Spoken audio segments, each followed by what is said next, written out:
प्रतियोगिता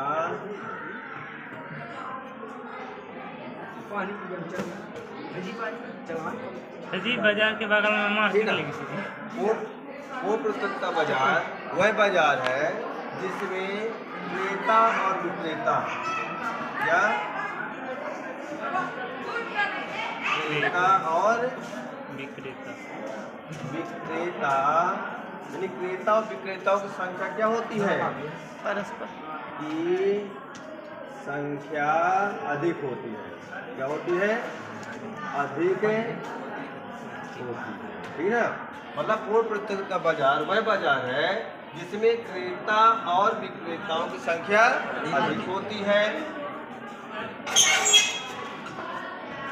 बाजार का पूर्ण ज्ञान होता है। क्या होता है? यानी क्रेताओं और विक्रेताओं को बाजार का पूर्ण ज्ञान होता है। कितना मूल्य बढ़ा, कितना मूल्य घटा, कितना वस्तु में परिवर्तन हुआ, ठीक ना। फिर पूर्ण स्वतंत्रता होती है। यानी क्रेता विक्रेताओं को बाजार में आने और जाने की पूर्ण स्वतंत्रता होती है। किसी प्रकार से उनको कोई बंधन नहीं होता। उन्हें देखेंगे पूर्ण प्रतियोगिता बाजार वह बाजार है जिस बाजार में क्रेता विक्रेताओं की संख्या अधिक होती है। बाजार का पूर्ण ज्ञान होता है किसको? क्रेता और विक्रेताओं को। और पूर्ण स्वतंत्रता होती है। और वस्तुओं का जो मूल्य होता है, वस्तु मूल्य एक समान होता है। एक समान होता है, ठीक है। और अगला है मूल्य प्रभावित नहीं होता है। कोई भी क्रेता एवं विक्रेता मूल्य को प्रभावित नहीं करता।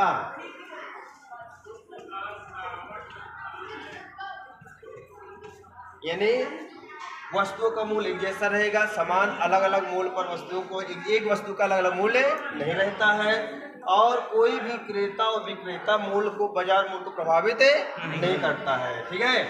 इसके बाद हम पढ़ेंगे अपूर्ण प्रतियोगिता बाजार, ठीक ना। से हम लोग पढ़ेंगे अपूर्ण प्रतियोगिता बाजार के बारे में, ठीक है। इसके बारे में पढ़ेंगे अपूर्ण प्रतियोगिता बाजार। अपूर्ण प्रतियोगिता बाजार में क्रेता और विक्रेताओं की संख्या कम होती है, अर्थात बढ़ती घटती रहती है। दूसरा है बाजार का पूर्ण ज्ञान नहीं होता, अर्थात क्रेताओं को कब मूल्य बढ़ गया या विक्रेताओं कब घट गया इसकी पूर्ण जानकारी नहीं होती है। फिर अगला है स्वतंत्रता। अपूर्ण प्रतियोगिता बाजार में जितनी पूर्ण प्रतियोगिता बाजार में स्वतंत्रता होती क्रेता विक्रेताओं को, उतना आपको अपूर्ण प्रतियोगिता बाजार में स्वतंत्रता नहीं होती है। अर्थात एक निश्चित समय रहता है, निश्चित उसमें बॉन्ड भरना पड़ता है, उसी समय विशेष पर आप बाजार में व्यापार कर सकते हैं। ऐसा नहीं होता कि आप कभी जा सकते हैं कभी आ सकते हैं। वस्तुओं का मूल्य हमेशा बदलता रहता है, एक समान नहीं रहता है। जो वस्तु आज 10 रुपये की कल बढ़ भी सकती है और घट भी सकती है, ठीक है। ये क्या है आपका अपूर्ण प्रतियोगिता बाजार। अब पढ़ेंगे हम लोग एकाधिकार बाजार, ठीक है। इसमें तीसरा नंबर है अपना एकाधिकार बाजार। एकाधिकार बाजार को हम बोलते हैं निजी व्यापार, निजी बाजार। एकाधिकार बाजार वह बाजार है जिस बाजार में एक व्यक्ति का अधिकार होता है कितने रुपए में वस्तु का मूल्य बनाना है, ठीक ना। मूल्य का निर्धारण करना, ठीक ना। मतलब कहाँ व्यापार करना है,